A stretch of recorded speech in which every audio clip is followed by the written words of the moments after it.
ದಾವಣಗೆರೆ ದಕ್ಷಿಣ ವಿಧಾನಸಭಾ ಕ್ಷೇತ್ರದಲ್ಲಿ ನಿಮ್ಮ ಗ್ಯಾರಂಟಿ ನ್ಯೂಸ್ ಗ್ರೌಂಡ್ ರಿಪೋರ್ಟ್ ಮಾಡ್ತಾ ಇದೆ ವೀಕ್ಷಕರೇ.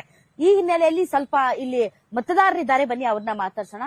ಸರ್, ಹೇಗಿದೆ ಸರ್ ಟ್ರೆಂಡ್ ದಾವಣಗೆರೆ ದಕ್ಷಿಣದಲ್ಲಿ ಚೆನ್ನಾಗಿದೆ. ಈಗ ನಾನು ಒಬ್ಬ ಇಲ್ಲಿ ಮತದಾರನಾಗಿ ಹೇಳ್ಬೇಕಂದ್ರೆ, ದಾವಣಗೆರೆ ದಕ್ಷಿಣ ಶಾಮನೂರು ಶಿವಶಂಕರಪ್ಪಾಜಿ ಅವರ ಕ್ಷೇತ್ರ ಅದು. ಮೊದಲಿಂದನೂ ಅವರು ಈಗ 6 ಸಲ MLA ಆದಾಗೂ ಅಲ್ಲಿಯ ಜನತೆ ಎಲ್ಲಾ ಸಮಾಜದ ಮುಖಂಡರ ನಾಯಕರು ಶಾಮನೂರು ಶಿವಶಂಕರಪ್ಪಾಜಿ ದಿವಂಗತರು. ಅವರು ಮಾಡಿದಂತ ಕೆಲಸಗಳು ಇವತ್ತು ಜನ ಮೆಚ್ತಾ ಇದ್ದಾರೆ. ಅಲ್ಲ, ಈಗ ಶಾಮನೂರು ಶಿವಶಂಕರಪ್ಪನವ್ರದ್ದು ಆಗೋಗಿದೆ, ಇವತ್ತು ಪ್ರೆಸೆಂಟ್ ಮಾತಾಡ್ರಿ. ಪ್ರೆಸೆಂಟ್ ಅಂದ್ರೆ ಶಾಮನೂರು ಶಿವಶಂಕರಪ್ಪಾಜಿ ಅವರು ಇದಾದ್ಮೇಲೆ ಈಗ ಬೈ ಎಲೆಕ್ಷನ್ ಬಂತು. ಬೈ ಎಲೆಕ್ಷನ್ ಆದಾಗ ಅವರು ಅಲ್ಲಿ ಒಬ್ಬ ಸಮರ್ಥವಾದ ಒಬ್ಬ ವ್ಯಕ್ತಿ ಬೇಕು. ಸಮರ್ಥ ಅಂತ ಹೇಳಿ ಅವರು ಕಾಂಗ್ರೆಸ್ ಅಭ್ಯರ್ಥಿಯಾಗಿ ಸಮರ್ಥ ಅವರು ನಿಂತಿದ್ದಾರೆ. ಅವರು ಒಳ್ಳೆ ಯುವಕರು, ಒಳ್ಳೆ ಕೆಲಸಗಳು ಮಾಡ್ತಾ ಇದ್ದಾರೆ. ಅವರು ತಾಯಿನೂ ಕೆಲಸ ಮಾಡ್ತಾ ಇದ್ರು MP ಆಗಿ. ಅವರು ಜಿಲ್ಲಾ ಉಸ್ತುವಾರಿ ಸಚಿವರಾದ SS ಮಲ್ಲಿಕಾರ್ಜುನ್ ಅವರು ಬಹಳ ಅನೇಕ ಕೆಲಸಗಳು ಮಾಡಿದ್ದಾರೆ. ರೋಡ್ಗಳಾಗ್ಲಿ, ಚರಂಡಿಗಳಾಗ್ಲಿ, ಪ್ರತಿಯೊಂದು ಪಾರ್ಕ್ಗಳಾಗ್ಲಿ, ಕೆಲವೊಂದು ಸಾರ್ವಜನಿಕರಿಗೆ ಬೇಕಾದ ಎಲ್ಲಾ ಸವಲತ್ತುಗಳನ್ನು ಕೊಟ್ಟಿದ್ದಾರೆ. ಅದಕ್ಕೋಸ್ಕರ ಈ ಸರಿ ದಾವಣಗೆರೆ ದಕ್ಷಿಣ ಕ್ಷೇತ್ರದಿಂದ ಸಮರ್ಥ ಅವರು ನಿಂತಿದ್ದಾರೆ. ಒಳ್ಳೆ ವ್ಯಕ್ತಿ ನಿಂತಿದ್ದಾರೆ. ಅವರು ಬಹಳ ಒಳ್ಳೆ ಲೀಡಿಂಗ್ ನಲ್ಲಿ ಬರ್ತಾರೆ. ಸಮರ್ಥ ಅವರ ಪರಿಚಯ ತಮಗಿದೆಯಾ? ಕ್ಷೇತ್ರದ ಜನರಿಗೆ ಸಮರ್ಥ ಅವ್ರ ಪರಿಚಯ ಇದೆಯಾ? ಸಮರ್ಥ ಅವರ ಪರಿಚಯ ಇದೆ.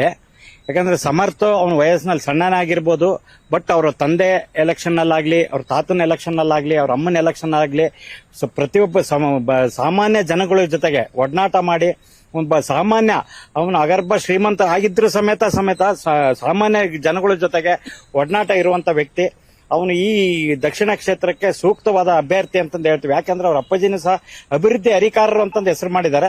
ಅದೇ ರೀತಿ ಅದೇ ಮುಂದಾಲೋಚನೆ ಅದೇ ಇರುವಂತ ಒಬ್ಬ ವ್ಯಕ್ತಿ ಇರೋದ್ರಿಂದ ಮುಂದಿನ ದಿನಗಳಲ್ಲಿ ದಕ್ಷಿಣ ಕ್ಷೇತ್ರ ಇನ್ನೂ ಹೆಚ್ಚಿನ ಅಭಿವೃದ್ಧಿ ಆಗುತ್ತದೆ. ಆ ಕಾರಣದಿಂದ ಸಮರ್ಥವಾದ ವ್ಯಕ್ತಿ ಅಂತ ನಾವು ಬಯಸ್ತೀವಿ. ಸರ್, ಇದು ಶ್ರೀಸಾಮಾನ್ಯ ವರ್ಸಸ್ ಶ್ರೀಮಂತನ ನಡುವಿನ ಹೋರಾಟ. ಇನ್ನು ಮೀಸೆ ಚಿಗುರದೇ ಇರುವಂತಹ ವ್ಯಕ್ತಿ ಅದೇನ್ ಮಾಡೋದಕ್ಕೆ ಸಾಧ್ಯ? ಕ್ಷೇತ್ರ ನೋಡೇ ಇಲ್ಲ ಅವ್ರನ್ನ ಅನ್ನೋ ತರದಲ್ಲಿ ಪ್ರಚಾರ ನಡೀತಾ ಇದೆ. ಸೊ ಅದಕ್ಕೆ ತಾವೇನ್ ಹೇಳ್ತೀರಿ?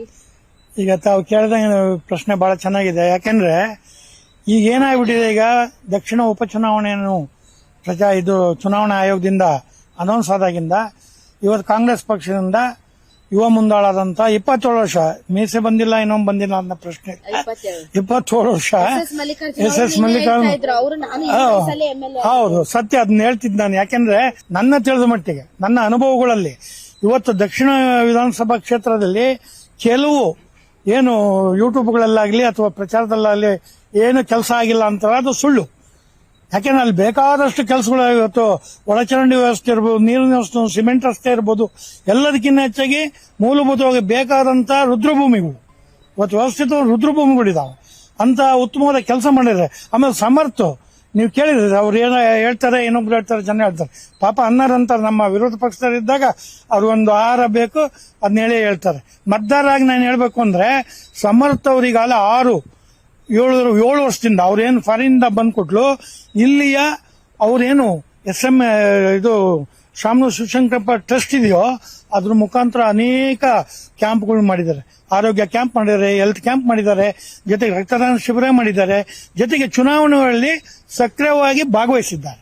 ದಕ್ಷಿಣ ಕ್ಷೇತ್ರ ಅವ್ರ ತಾತರ ಜೊತೆಗೆ ಶಾಮನೂರು ಶಿವಶಂಕರಪ್ಪಾಜಿ ಅವ್ರ ಜೊತೆಗೆ SS ಮಲ್ಲಿಕಾರ್ಜುನ್ ಅವ್ರ ಜೊತೆಗೆ ಬೇಕಾದಷ್ಟು ಒಡನಾಟ ಇಟ್ಕೊಂಡು ಅವ್ರ ಮನೆಯೇ ಕುಟುಂಬನೇ ಇದು.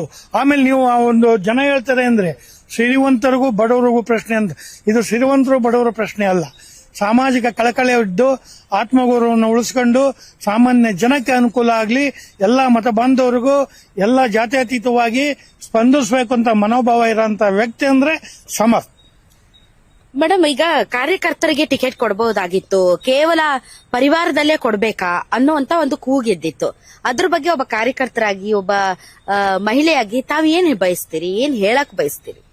ಕಾರ್ಯಕರ್ತೆಯಾಗಿ ನಾನು 10ನೇ ವಾರ್ಡ್ ಕಾರ್ಯಕರ್ತೆ, ಒಂದು ಸಾಮಾನ್ಯ ಪ್ರಜೆ ಅಂತ ಅನ್ಕೊಳ್ಳಿ. ಯಾಕೆಂದ್ರೆ ಇವತ್ತಿನ ದಿವಸ ಬೈ ಎಲೆಕ್ಷನ್ ಇರೋದ್ರಿಂದ ಒಬ್ಬ ಒಳ್ಳೆ ವ್ಯಕ್ತಿ ಕೊಡ್ಲೇಬೇಕು, ಅಂತಿಂತರಿಗೆ ಕೊಡಕ್ಕಾಗಲ್ಲ. ಯಾಕಂದ್ರೆ ನಮ್ಮ ಪಕ್ಷದ ಗೆಲುವನ್ನು ನೋಡ್ಬೇಕಾಗಿತ್ತು ನಾವು. ಇವ್ರಿಗೆ ಕೊಟ್ರೆ ಅದು ವರ್ಕೌಟ್ ಆಗಲ್ಲ. ಹಂಗಾಗಿ ಒಬ್ಬ ಸಮರ್ಥ ನೀವು ನೋಡಬಹುದು, ಚಿಕ್ಕ ವಯಸ್ಸಿಂದಾನೇ ಅವ್ರ ಅಮ್ಮರ ಜೊತೆಗಾಗಿರ್ಬೋದು, ಅಪ್ಪಾಜಿ ಜೊತೆಗಾಗಿರ್ಬೋದು, ಅಜ್ಜನ್ ಜೊತೆಗಾಗಿರ್ಬೋದು, ಅವ್ರ ಕೆಲಸ ಮಾಡ್ಕೊಂತಾನೆ ಬಂದಿರದೆ. ಯೂತ್ ಕಾಂಗ್ರೆಸ್ ನಲ್ಲಿದ್ದಾರೆ ಫಸ್ಟ್. ಈಗಿರೋದೇ ಕಾಂಗ್ರೆಸ್ ಅಲ್ಲಿ ಅಧ್ಯಕ್ಷ ಉಪಾಧ್ಯಕ್ಷರಾಗಿದ್ದಾರೆ. ಹಂಗಾಗಿ ಅವ್ರು ತಳಮಟ್ಟದಿಂದ ಸಂಘಟನೆ ಮಾಡ್ಕೊಂಡ್ ಬಂದಿದಾರ. ಅಂತ ವ್ಯಕ್ತಿ ಕೊಟ್ಟಿರೋದು ನಮಗೆ ಖುಷಿ. ಯಾಕಂದ್ರೆ ಇವತ್ತಿನ ದಿವಸ ನಮ್ಮ ದಕ್ಷಿಣದಲ್ಲಿ ಅಭಿವೃದ್ಧಿ ಆಗಿಲ್ಲ ಅಂತ ಅವ್ರು ಹೇಳ್ಕೊಂತ ಬರ್ತಾ ಇದ್ದಾರೆ. ಬಹಳ 100% ಅಭಿವೃದ್ಧಿ ಆಗಿದೆ. ಯಾಕಂದ್ರೆ ನಾನು ಹಳೆ ಊರಾಗಿರೋಳು ಹೇಳ್ತಾ ಇದ್ದೀನಿ.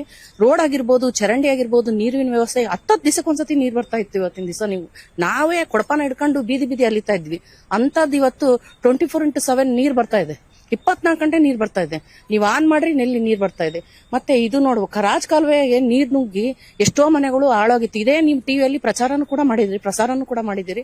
ಆದ್ರೆ ಇವತ್ತು ರಾಜ್ ಕಾಲುವೆನ ಮಾಡಿ ಎಂತ ಒಳ್ಳೆ ಕೆಲಸ ಮಾಡಿದಾರ ಅಂದ್ರೆ ಮಲ್ಲಣ್ಣವರು ಹೇಳ್ತಿರ್ದಾದು. ನೀವು ಬಂದು ಜನ ಎಲ್ಲರಿಗೂ ಕೇಳ್ರಿ, 100% ಕೆಲಸ ಆಗಿದೆ. ಯಾರು ಹೇಳ್ತಾರೆ ಎದೆ ತಟ್ಕೊಂಡು ಹೇಳ್ರಿ ಅವ್ರು ಕೆಲಸ ಆಗಿಲ್ಲ ಅಂತಂದ ಹೇಳಿ. ಹಳೆ ಊರಾಗೆ ಆಟ ಬರೋದ್ ಕಷ್ಟ ಆಗ್ತಿತ್ತು. ಜಾಲಿನಗರದಾಗ ಆಟ ಬರ್ತಿದ್ದಿಲ್ಲ, ಎರೆಮಣ್ಣು ರೋಡು. ಇವತ್ತಿನ ದಿವಸ ನೀವು ನೋಡಬಹುದು, ಅಷ್ಟು ಬರೀ ಎಲ್ಲಿ ನೋಡಿದ್ರು ಸಿಮೆಂಟ್ ರೋಡು. ಇವತ್ತು ಓಡಾಡಿದ್ರೆ ಎಲ್ಲರೂ ಹೆಂಗೈತಪ್ಪ ದಾವಣಗೆರೆ ತಿರುಗಿ ನೋಡುವಂತ ಇದನ್ ಮಾಡಿದಾರೆ. ನಮ್ಮ ಸಿಟಿನ ಸ್ಮಾರ್ಟ್ ಸಿಟಿ ತಂದು ಅಂತ ಒಂದು ಈ ಸಮರ್ಥ ಅವ್ರಿಗೆ ಕೊಟ್ಟಿರೋದು ನಮ್ಗೆ ತುಂಬಾ ಖುಷಿ ಆಗ್ತಿದೆ. ಅವರು ಒಳ್ಳೆ ಇದರಲ್ಲಿ ಗೆದ್ದು ಬರ್ತಾರೆ, ಒಂದು 50,000 ಲೀಡ್ ಅಲ್ಲಿ ಗೆದ್ದು ಬಂದೇ ಬರ್ತಾರೆ ಅಂತ ನಾನು ಹೇಳ್ತೀನಿ.